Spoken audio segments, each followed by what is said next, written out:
Hello makers, Ruth here. In this video, we're going to be walking through how to create our own clay magnets. It's a pretty basic process, but it can be a lot of fun. I have a couple examples here of how our magnets might turn out. We're cutting little squares, but of course you can cut any shape you like. And you can see I had some fun with the painting. Now, just like our clay candle holder video, this video is going to be the first half of the process because we're working with clay, and I'll talk more about this in a moment, but because we're working with clay, we need time for it to dry. So we're going to do the first half of the project in this video, and in the next video, we'll talk a little bit about how to paint and seal our tiles, our magnets. So these are just a couple examples. Like I said, I had a little fun playing around with it. You can put absolutely anything on these and cut them in any shape. So these are just an example of what we could do with our magnets. I'm going to push these out of the way. Let's talk supplies. So our first supply, as always, is our illustrated instruction packet. Just like our last one, and just like all the others, we have our list of supplies at the top, and then that process is laid out step by step. We're going to be looking at the clay tile magnets, one. And as I said earlier, we're just going to be doing the first part. That last half we'll do in the next video. We need our clay time to dry. Now, the main supply that we need, of course, is going to be our clay. So in your kit, go ahead and pull out your packet of paper clay. If you have two in there, the 4 ounces, one packet is perfect for this. If you have a block of it, just cut that in half. We don't need both pieces, the big piece of clay. So if you have your clay with you, go ahead and pull that out.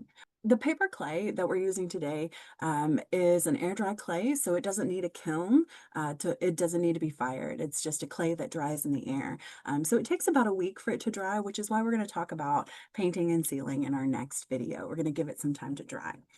But the air dry clay, this air dry clay mimics actual clay, your typical clay. It can be a little messy, but not too much. But it's fun to work with.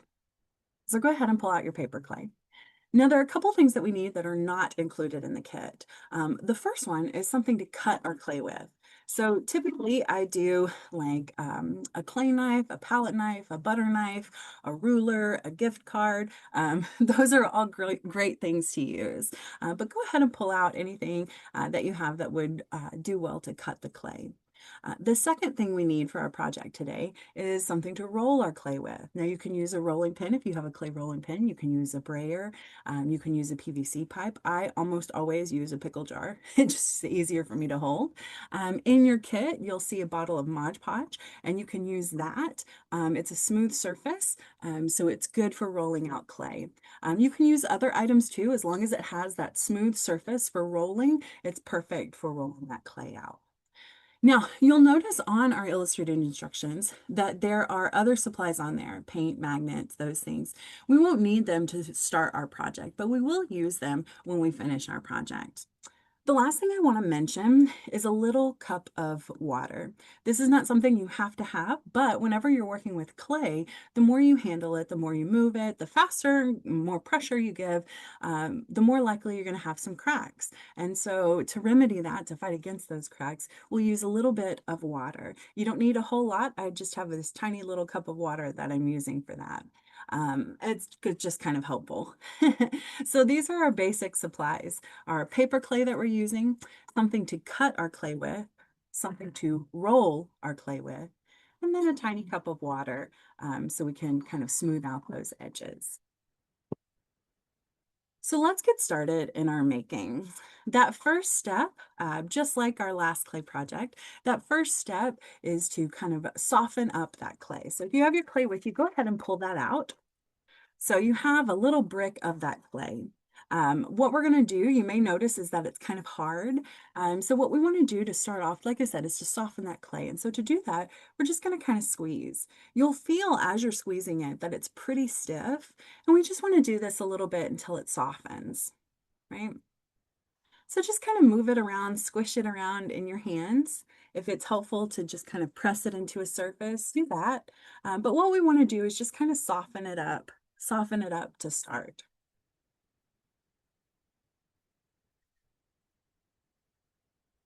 Once you start softening it up, you can feel that it's a little easier to use, and that's what we want.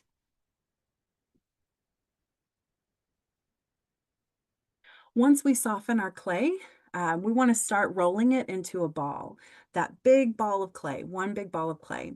And so it requires a little squeezing, a little compression, and then rolling. So I'm going to roll it in my hands. Sometimes it's hard to roll in your hands if you don't have a lot of strength. So something that helps is pressing it and rolling it on the surface. You want to make sure that we're kind of compressing all those cracks. So you may notice some cracks that show up in your clay. We just want to add a little pressure and roll. We want to make sure there are no cracks in there because if cracks are in there, the more we work with it, the more likely it's going to get bigger. And as the clay dries, it shrinks a little bit. So if you have a crack in it, a small crack in it, that small crack could be quite big once it dries. So take a moment to just kind of soften that clay and start rolling it into a ball, checking to make sure that those cracks are getting pressed.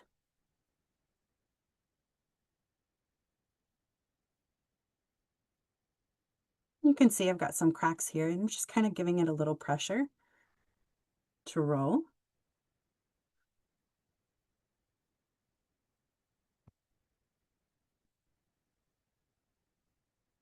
And then just kind of rolling it in my hands and rolling it on the surface.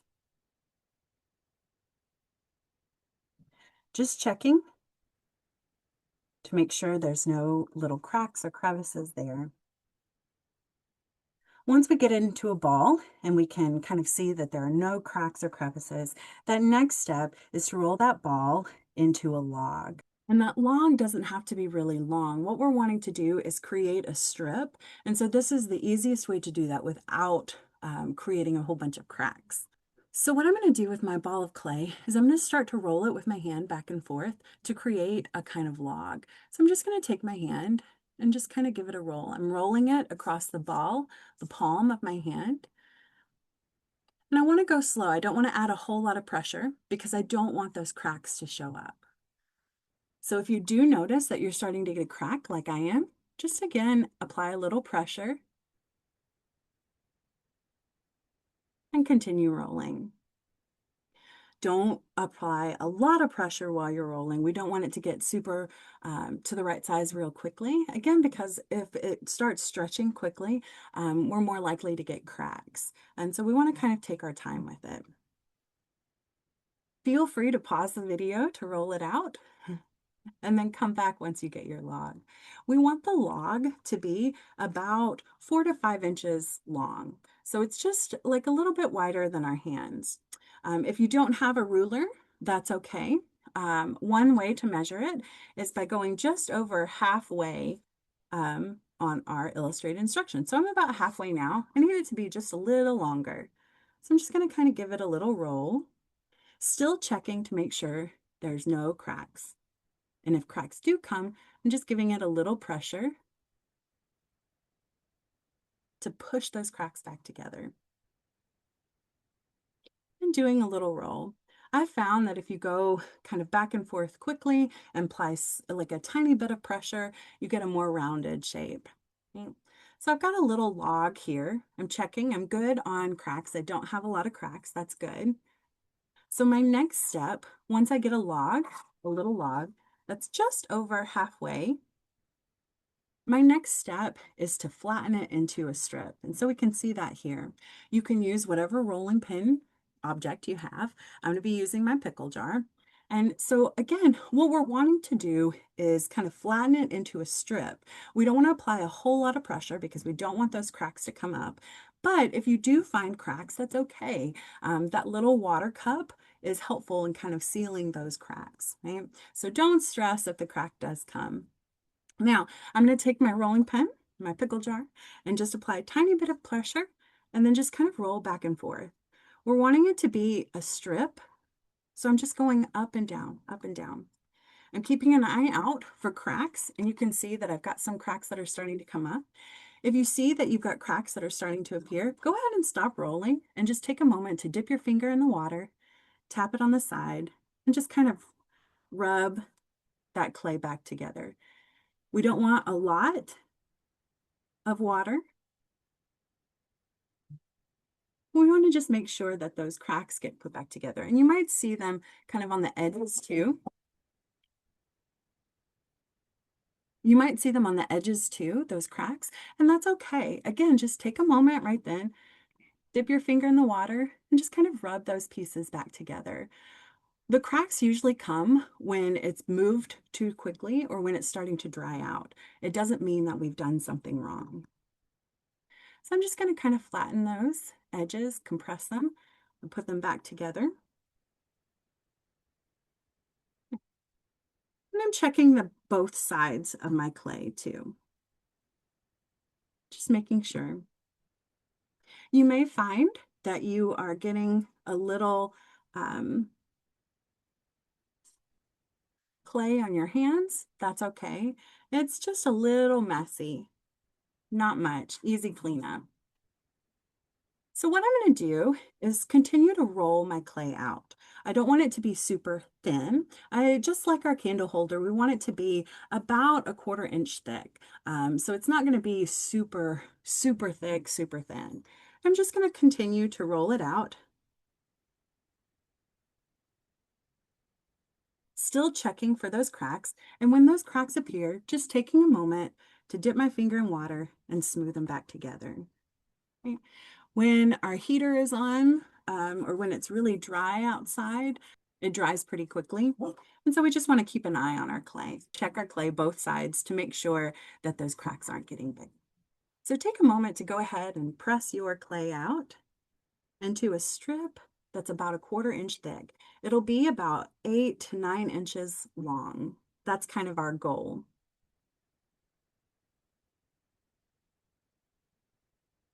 If you don't have a ruler, that's okay. We can measure it by our paper. Our illustrated instruction is about 8.5 inches wide. And so having it about that length is perfect. So I'm going to kind of flip it over and roll it out just a tiny bit more.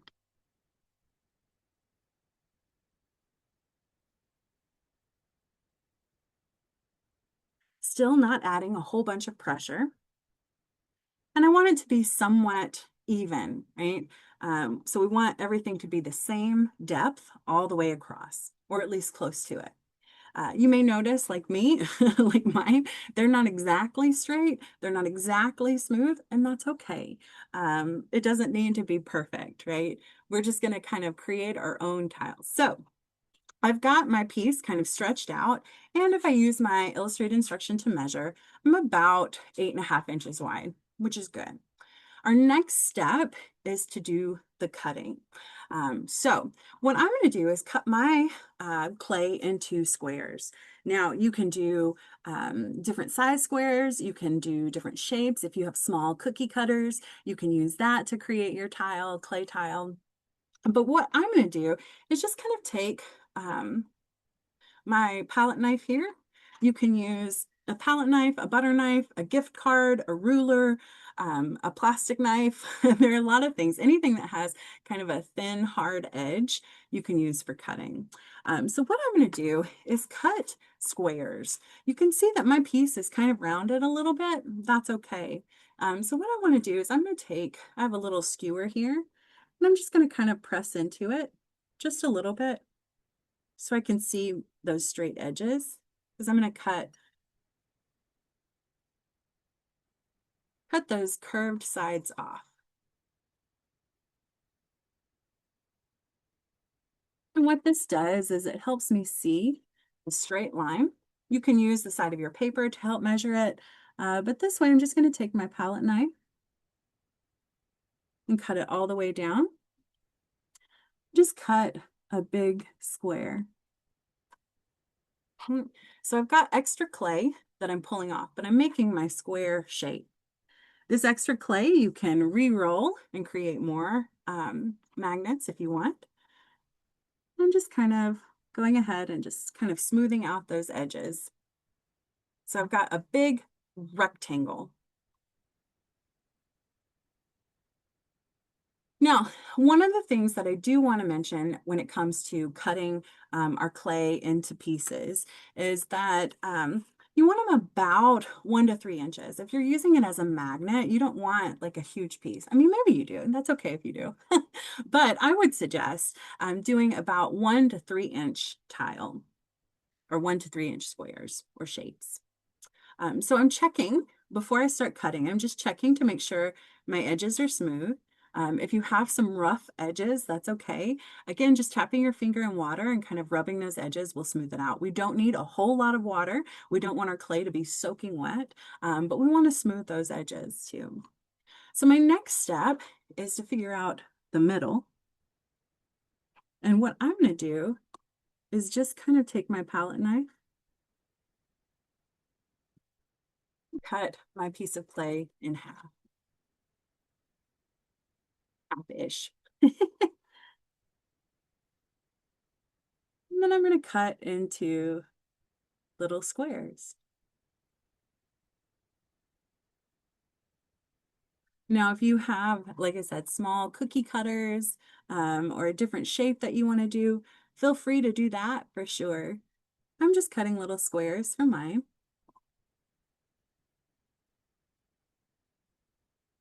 And you can see they're not exactly the same size. They're close-ish. But for the size that I'm doing, I have about 2, 4, 6, 8, 10. I have 12 different squares. Now, the size I was doing was about 8 inches long, about a 1/4 inch thick. So that's what gives me this number of pieces. You may get more, you may get less, you may get different shapes, and that's okay too.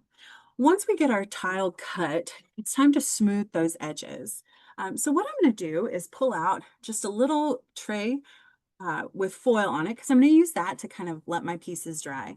But before I set them on to dry, I'm just going to check my squares. And if there are edges that are a little jagged, I'm just going to dip my finger in a little bit of water and just kind of smooth those edges. Now, if you do miss this step, the smoothing edges step, that's okay. Because after it dries, you can use a little sandpaper, a really fine sandpaper, like 150 grain, to smooth those edges. That works well too. But I'm just going to take a moment to set my clay tile, check those edges, make sure they're somewhat smooth-ish. Check both sides for cracks. Again, just a reminder, if you have a crack or a little crevice in your clay, that's okay. But the thing to keep in mind is that if you do have that crack or crevice, that there's a chance that as it dries, because clay shrinks a little bit as it dries, that crack or crevice might get a little bigger. So that's the thing to keep in mind. Sometimes that crack is nice. And I will say, whenever I am working with clay and for some reason it dries and I didn't notice a crack, but the crack is there. One of the things that I do is I'll add glue into the crack, whether it's hot glue or tacky glue or something like that, and I'll paint it gold. And it kind of goes, makes me think of that process kintsugi, where if you have that broken pottery, you use gold to put the pieces back together. And the idea is that it makes it more precious, right? Because it has that gold now. The broken piece doesn't mean that it's ruined or less. It actually makes it more precious. And so that's my idea when it comes to, or how I see clay. If I missed a crack and it just dries and the crack is bigger, that's what I do. I don't think it's really messing up, but it's just kind of letting that flaw be, right? It makes it part of like what it is, right? This homemade piece. Um, so I'm just taking my time, smoothing out those edges. You know, when you cut clay, you do sometimes get those jagged edges. So it's good taking a moment right now to just kind of press them back together and smooth those edges off. You can see I'm just kind of doing it. I'm not doing a whole lot of water. I'm just kind of tapping it, my finger into the water, and then letting it drip off a little bit. We don't want a whole lot of water, but we do want to smooth those rough edges. And you can see that as I'm placing the clay on the foil to dry, that I'm not letting them touch. I want to give them some breathing space because I want the air to get all the way around. Now with our candle holder, we just let it be. It's got a small side that's touching the surface, but with our tile, because we have a flat area touching the surface, we want to make sure that while it's drying, we flip it. So after a couple days, I would suggest flipping your clay over so that bottom side that's touching the foil gets to the air and can dry as well. You want to make sure that you flip it while it's still wet, ish, moist, because if the top dries faster than the bottom, it puts cracks in the bottom. And so that's just why we want to kind of flip it, just so the air gets all the way around. All right. So once you smooth out your pieces, and we've got them laid down, they're going to spend some time drying. Just as a reminder, you want to make sure that they're not touching, that air can go all the way around. And after a day or two, go ahead and flip those clay pieces. Just like our candle holder, you may want to keep a little cup of water close by and just kind of check on them. If you see a crack starting to form, just take a little bit of water and rub that crack until it kind of smooths it and puts it together. It doesn't mean, again, that we've done anything wrong. It just means the air is drier and it's drying faster. And so we want to make sure that it has the right amount of moisture in there so it dries the right rate. All right, everyone. Happy creating. We'll see you in the next video to talk more about painting and sealing our clay.